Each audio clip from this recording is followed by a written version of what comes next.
Welcome to This Startup is Being Recorded. This recording is improvised fiction. Similarities between it and the real world are entirely intentional. Now, enjoy the recording.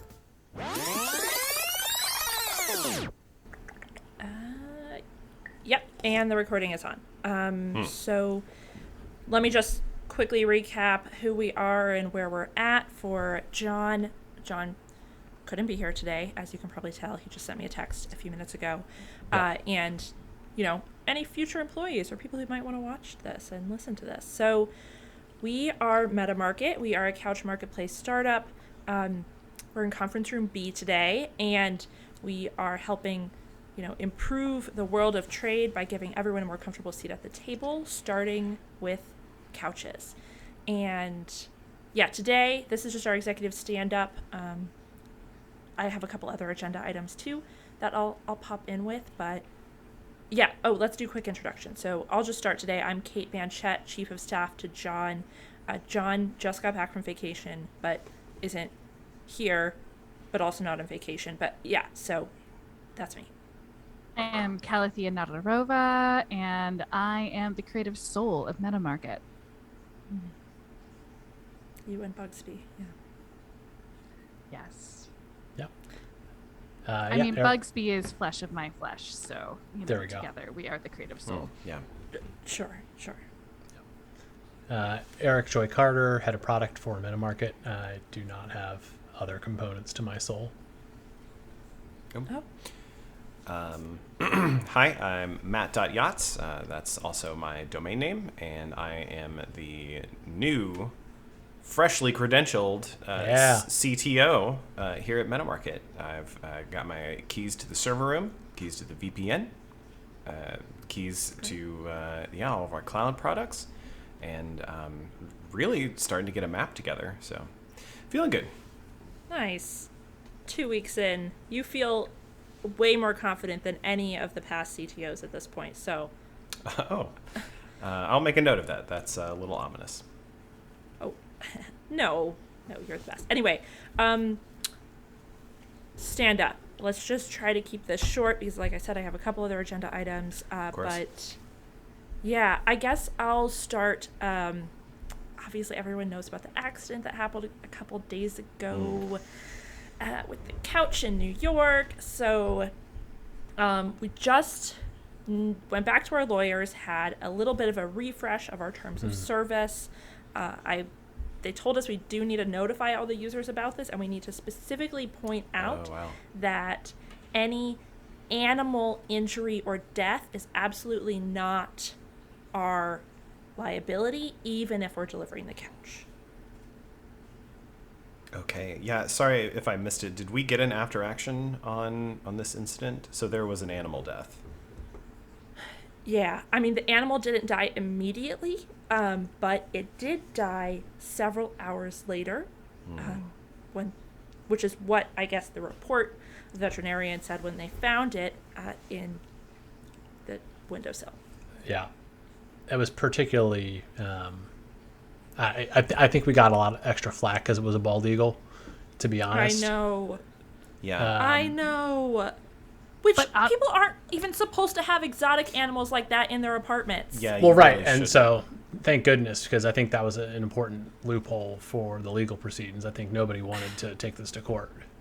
Right. And I will also just say that we went through that bald eagle's Instagram account and found several photos of that bald eagle. Oh, really? Being very happy on a couch. So, I think that we can spin it that this is how the bald eagle wanted to go.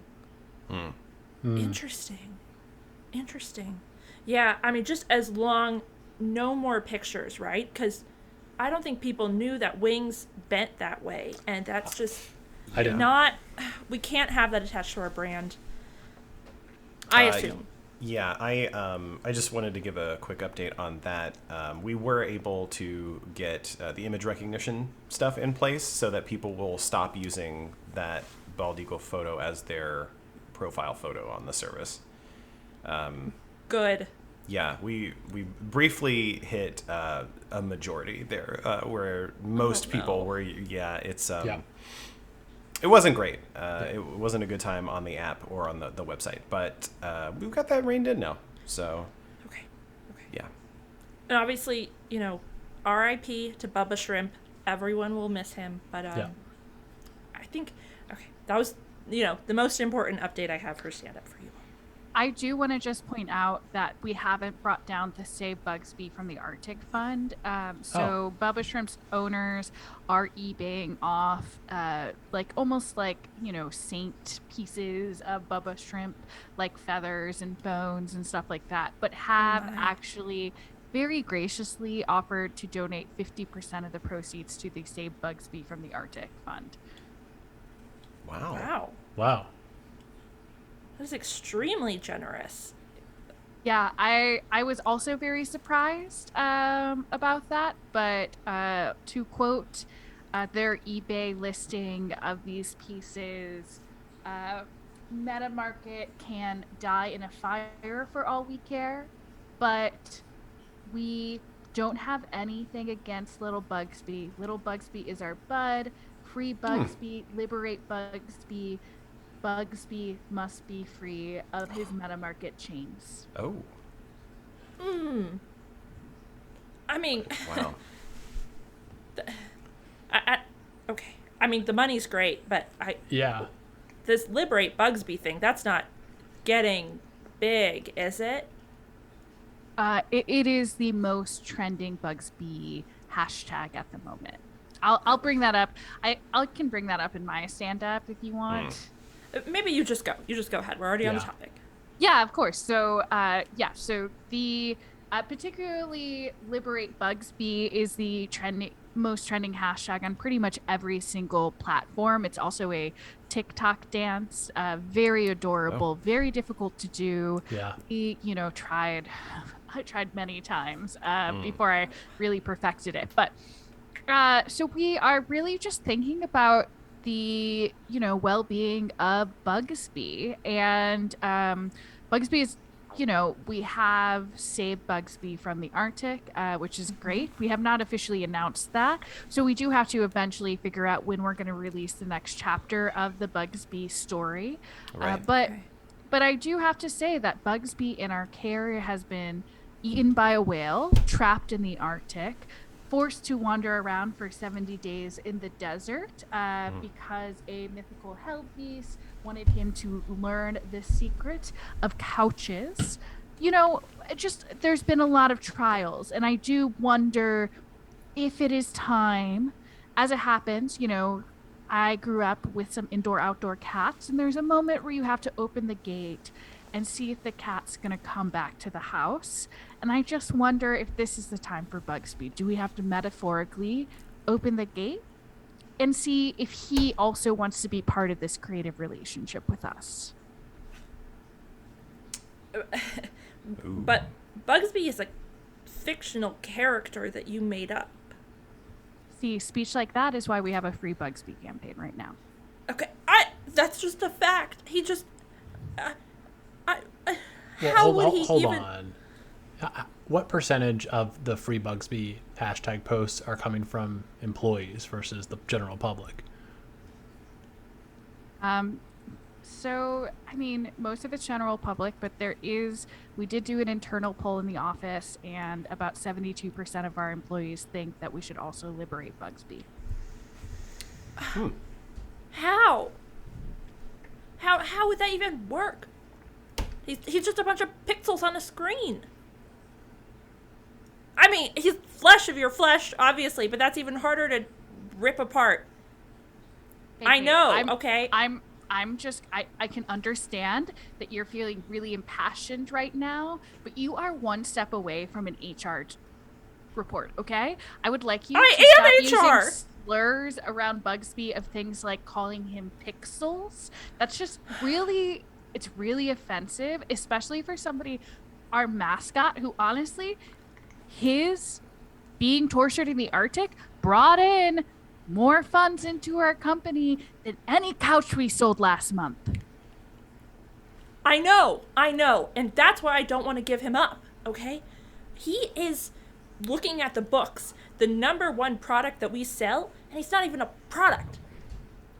Hey, I now understand why you aren't able to, really hold down a relationship, because the thing is when you love someone, you have to let them go. And I'm sorry to be the one who gives hard truths, but maybe in order to make sure Bugsby, flesh of my flesh, continues to grow, I have to push that little baby bird out of the nest. Can we not use bird metaphors for another couple weeks? Yeah, it's too soon just from a social media perspective. Yeah, and anyway, this the is chat getting is intense. getting, Yeah. Can I give a quick update? Yeah, of course. We've just completed our latest round of A/B tests where we posted prospective couch listings in the next 8 potential markets. We don't actually have couch sales in those markets. We're just using it to generate a measure of interest. We have a tie for first. So we were going to run another test to see which of those 2 top markets we think is the best to invest in. What's the tie between? Yeah, well, so it's between Washington D.C., Okay. which I think everybody predicted, but also Juneau, Alaska, which was a surprise. Yeah. Yeah. Huh. I feel like Now- Alaskans might have very special needs for couches. No? Well, so yeah, we did some user research and we did some interviews, and it actually turns out the DC market might be harder to manage.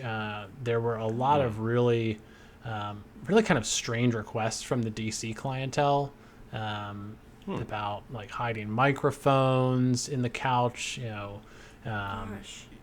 having the couch be foldable so that it could be hidden from other people in an office. Really, the only thing we had to tackle in Alaska was that we needed to increase our weatherproofing by a 10°C measure, Right. which I think is reasonable from talking to some of your team, Kate. Yeah, I mean, that should be totally fine. Like, I haven't had heating in my apartment for months, and the couch that we weatherproofed is doing great. What? Oh. I mean, that's not important, but hiding microphones, they might find our trackers. And Right. Yeah, that's Yeah. true. we So kinda I'm forgot- proposing we defer DC Okay. and instead Go to Alaska. go to Alaska. So that'll update, I think, your distribution center planning for next quarter. Wow. Yeah. Fortunately, we had considered the idea of having distribution centers on boats, which will, I think, help with the Alaska thing. So, okay, I'll note that down. I do just want to make sure, checking back in on our 30, 60, 90 and closing on our Series A funding. If we add a new market before we've clinched that Series A funding, we need to also be number 1 for couches in that market. So I think, to the extent that we can, we need to focus on our 4 existing markets and really dominating in those markets on our metrics. Yeah, no, that's a good call, Matt. Maybe we can just send Bugsby to Alaska as like a He's already tip in of the spear. Arctic, right? So Right, exactly. I just want to. I don't mean to bring up our previous sorry. conversation I'm sorry. because I shouldn't I feel open like the door. Kate is, very obviously very mad about Bugsby's potential liberation for some reason. But I just want to remind each other that if we are to free Bugsby, it would be a choice that Bugsby makes to go to Alaska. Okay, great. Well, then how about we let the thing that doesn't exist and doesn't have a brain make a choice? That sounds great. wow. Kate, do you need a break or maybe a I- hot, Yeah, Do you hot beverage? want to go to Yeah, the screaming room? I'm Do you want just- to check the screaming room out? The screaming room is closed, and I'll update you all on that. But I am, shit. Oh. Sorry. I am just gonna go get a sparkling water or something. I'll be back. Okay. Okay. Wow, I didn't know she didn't have heat. That's going to be a real problem in coming weeks. You would think that would make her sympathize with what Bugsby has really been going through. Oh, right. I wanted to ask you about that. So, I mean, we met our funding goal to save Bugsby from the Arctic. Yeah. Like a couple weeks ago. So, what is the holdup? Is it like we don't know what to do next, or is Bugsby like pushing back on this? Did someone take the last LaCroix? Yeah. Fine, I'll be back. Yeah. Yeah, It might have been me. I got the last limoncello. Oh. I thought I did. Oh, that's weird, because when I opened the mini fridge, there was only one limoncello in there. Me too. Huh. Huh. Oh, sorry, Calathea. You were saying? No, that's totally fine. We were going to release Bugsby from the Arctic, but honestly, this whole bald eagle thing happened, and we just found that it really helped our marketing to also be in a time of duress, Like, we could really easily say that, yes, we've made mistakes, but honestly, we're dealing with the heart and soul of our company being in the Arctic, So we just found it better for marketing purposes. And honestly, like, we did that as a fundraising campaign, but Bugsby is fine in the Arctic. He is currently riding a narwhal and just getting to see, the sea ice up there and seeing the effects of climate change firsthand. It's really like allowed him to grow and prosper in a really new way. I just think we are finding so many fun avenues of Arctic creatures that he can interact with and Arctic cultures he's learning, and it's just such a fruitful place. I'm almost sad to leave it. Wow. Oh, welcome back, Kate. Thanks. I just got tap water. It's just easiest. I heard you talking about Bugsby. I think maybe Matt can give his stand-up update. Oh, sure. Okay. Well, after last week's trip to Des Moines, where we finally got those assets into the cloud, sorry, my notes about that were a little fuzzy, and I don't seem to have access to the video notes for that meeting, so forgive me if I leave anything out.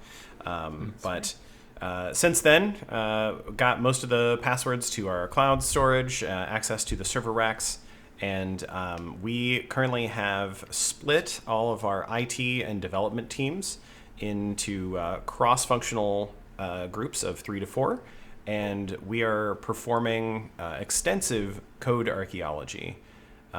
It's very much like if you've seen the end of Raiders of the Lost Ark, where there's a warehouse full of like unknown crates full of potentially, hazardous or psychohazards or, nuclear waste level materials. That's how we're treating all of our code base and our deployed servers and services right now. And we've currently got a freeze on new features and bug fixes, while everyone really just tries to, show off the coolest thing they could find. And it's been really great. We've discovered a lot of features that we didn't realize had been half built, or in some cases 90% built. There were several things that are in production running. It turns out we're also 80, 50, 45% built. So we're getting a handle on those.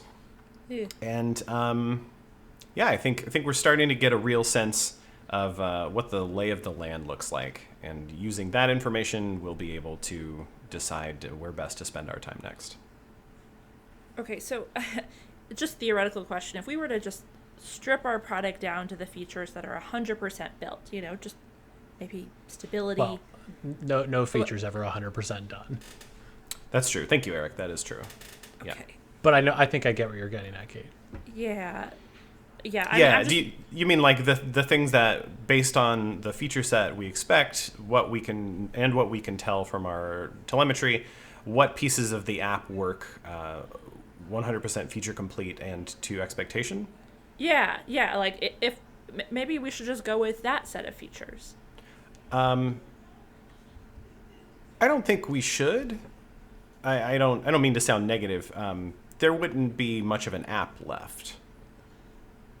Yeah, I mean, like we said before, it's a culture of experimentation here. There are numerous features that are partially built, partially tested, partially reviewed. Yeah, and for example, some core ones, like when someone creates an account, we have a lengthy sign-up process that draws a lot of information together. It turns out that some of that information isn't stored anywhere. Oh. So we collect it, and we send it back to the back end, and it just kind of smacks into the database like it's the coyote hitting a painting. Oh no! And, yeah. So some useful stuff there, like tax information for customers. We don't have the tax information? Whoa. For some customers, for the ones that claim tax exemption, we haven't been collecting taxes on some of those orders, and that's going to be a problem when we need to file quarterly. Yeah, that's like next week. That's next. Wait, where did all the? Yeah, I didn't Eric, realize that was coming up so soon. We've been doing this for 3 quarters, though. Where did the tax information before come from? Well, it's not all gone, so it's possible we just didn't realize it was missing. We've been filing tax information for I think it was 180 clients last quarter. Right. But if I'm hearing you correctly, Matt, that might be just a fraction of what we should have been. I mean, it really depends. The tax code stuff, I try not to learn much of it if I can. Use external services to take care of that because those laws are always changing. But it could be, here's some ideas, and you can shout yes if any of these are true. Did we only recently begin allowing nonprofits and other tax-exempt organizations to work with us? No. We've been doing that since the beginning. Okay, yeah, then we really should have that information there. Have we discovered a database that someone failed to tell me about, or maybe created and had reports on? And database, let me open that, broaden that a little bit. So spreadsheet, Microsoft Access database, could be a long list of numbers stored in a TI calculator. Does anybody know? Go ahead, Kate. I was going to say, we did paint over the number wall in the old office of Richard. Yeah. Oh. Yeah. Richard, I assume, handled some kind of accounting. Yeah. Yeah. Yeah, he was CPA turned front-end dev. So he kind of did both for us, which was great. But interesting. Maybe we can unpaint the wall somehow? Let's see. I mean, if I click back through some of the Instagram account for LAN Party Fridays. Right, old office photos. Brilliant. Yeah, okay. Well, a few weeks ago... Oh, wait. When did this repainting happen? I'm scrolling a long way back. Yeah, it was like 3 months ago. Yeah. Oh, I just found something on our Facebook. Oh, yeah. Okay. Yeah, we definitely publish on our Facebook page a lot of tax information. Let me zoom that in. Oh, my. Yeah, okay. Yeah, those are tax ID numbers. Looks like federal and state. And... looks like Social Security numbers as well. Oh, some of those. Yeah, that's interesting. We actually don't need to collect that. Yeah, well, good riddance to the private information we don't need to have. But this will help us recover, I think, a lot of that client information. And I'll make it a priority as soon as we're, I don't want to say done, but as soon as this archaeological project has kind of reached a climax, then we'll make that one of our next priorities, is actually saving that tax ID information. When can we talk through roadmap impacts? It sounds like there's a lot there, so I want to get my team working on some adjustments if we need to take care of some tech debt or other security concerns. That's a good question, Eric. Yeah, I can invite you down whenever you're free to take a look at our work in progress model. It's great. It's kind of a mix of like a topographical map combined with an illuminated manuscript. there are lots of interactive elements that are triggered by time of day and depending on the angle that you're looking at. It's a real kind of fractal piece of understanding that has to be seen to be understood. Fair enough. Were you a cartographer at previous life or something? I feel like No. you bring up elevation all the time. Oh, did I? I don't know. I feel like Yeah. did that come up last week? I don't really a lot. remember. We really don't have time to dig into Anyway, that, though. Yeah. We only have a few minutes left, but I do want to give everyone an update on the screaming room. Oh, thank God. Yeah, as you will know, it's closed right now. Jen is still in the hospital, and we have decided we need official training. So, Thea, I mean, you are the one with the most screaming room experience. Do you know any certified trainers? Oh yeah, of course. I'm happy to get my scream coach in and do some training. She will need her travel expenses paid. She lives Where does she live? Bhutan. Where? Bhutan. You know, the country with the highest index for happiness on the global happiness indicator. Oh, did not know that about Bhutan. No, I didn't either. Okay. They don't have Zoom? No video training? I mean, they could, but the problem is like really to understand screaming, you have to screaming is not only the sound, but the actual vibrations that the sound makes through your body. And so it's really hard for that to come through. Also, like Zoom often throttles screaming and like high noises. Right. And so it's just like, even with original sound, it's really hard to train that. Luckily, she is great. She is, honestly, like the best of the best. I think she could not only train us all, but create all of the documentation, ritual spells, cleansing necessities that we would need. Yeah, maybe just documentation would be enough. I just wanted, I didn't know this. I looked up the happiness index thing. Bhutan has also banned Zoom and all forms of teleconferencing because they don't want to threaten their spot on the happiness index. Sounds like a great place. This is why, Bhutan is wonderful. And this is why Lindsay is my screaming coach's name. That's why Lindsay is there. She really wanted to go to a place in which like every moment is around other people who are supporting her happiness. Sure.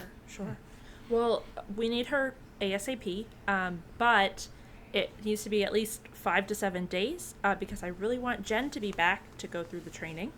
Otherwise, I'm afraid the vibrations that she discovered may affect her again, and we just can't have our health insurance maxed out again that way. Of course, Lindsay can work with Jen one-on-one. It will take me a couple of days to contact her, honestly, because she's a complete snail mail, So, yeah, it'll take a couple days for me to reach out to her anyway. So I'm certainly she can be there when Jen gets back from the hospital. I think I just mentioned that she does need to be completely around things that make her happy. So we will just need to dedicate a room for her presence here and really be careful about who enters and what enters that room. Okay, well, we're kind of low on offices, but I could probably give mine up for a day. I mean, how long's the training? A day, right? So, I mean, if we want a basic training, we're going to have to dedicate at least 48 hours completely to this. And that's just going to be like the basic. Yeah. Wow. Cool. Okay, I'll buy more cots. I assume everyone will sleep in the yoga room together. Oh, there will be no sleeping. Okay. Oof. For the whole company? I don't know if you, if I told you all about my trip to Des Moines, but I went about 48 hours with no sleep, and that's no joke. Yeah. I mean, I can see if she can, knock it down to 24 hours. But, I think we are going to be lessening the training and safety if we only have that 24 hours. God. Okay. I really need people to be safe there. So Okay, maybe we can just commit a weekend, pay people overtime, even though everyone's salaried. That'll be easy to do. Okay. I was going to also have us talk about new benefit ideas, but I just don't think we have time for that. I mean, this sounds like a new benefit to me. Yeah. There you go.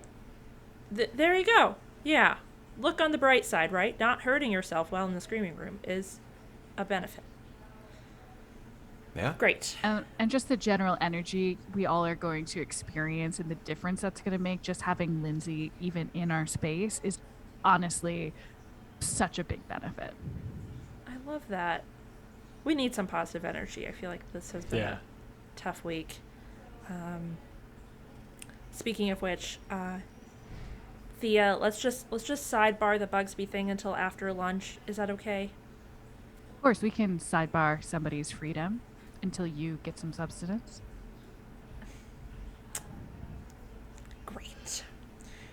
And I'm going to go buy some more limoncello LaCroix and I took the liberty, Kate, of sending you an article from the Times. The Wirecutter has their list of fall and winter gadgets, and there are some great space heaters in there. I think you should think about them. Oh, that's so nice. No. I don't need a space heater. I mean, honestly, the more roommates you have, the more the space kind of heats itself. So that's worked out great for me. Okay. Yeah. Okay. Any last things before we wrap up? No, I don't think so. I'm good. Great. Okay. I'm going to go get some LaCroix. I'll see you guys later. Thanks, Kate. Thanks. See y'all. This meeting has ended. To subscribe to This Startup is Being Recorded, go to the podcast player of your choice and tap a button that likely says subscribe. More content is on Twitter @StartupRecorded, or shoot us an email with ideas, feedback, or your personal startup horror story at hello@startuprecorded.com. Kate is played by Valerie Garrison. Valerie is a health tech product manager and regularly plays with the improv troupe Letters to Chicken online. You can find her on Twitter @TheValGarris. Eric is played by Barry Wright. Barry is a product manager at Spotify and a co-founder of Highwire Improv. Find him by his name on LinkedIn, where he holds regular office hours, or at highwireimprov.com. Matt is played by Marty McGuire. Marty is a senior web engineer and improviser in New York City. You can find Marty's comedy, code, and cats on his website at mmg.re. Calathea is played by Robin Stegman. Robin is a digital campaign manager for Ocean Conservancy and is a comedian mostly found at Highwire Improv. You can find her on all the social medias, and she does mean all, at @rstegi. Thank you for listening.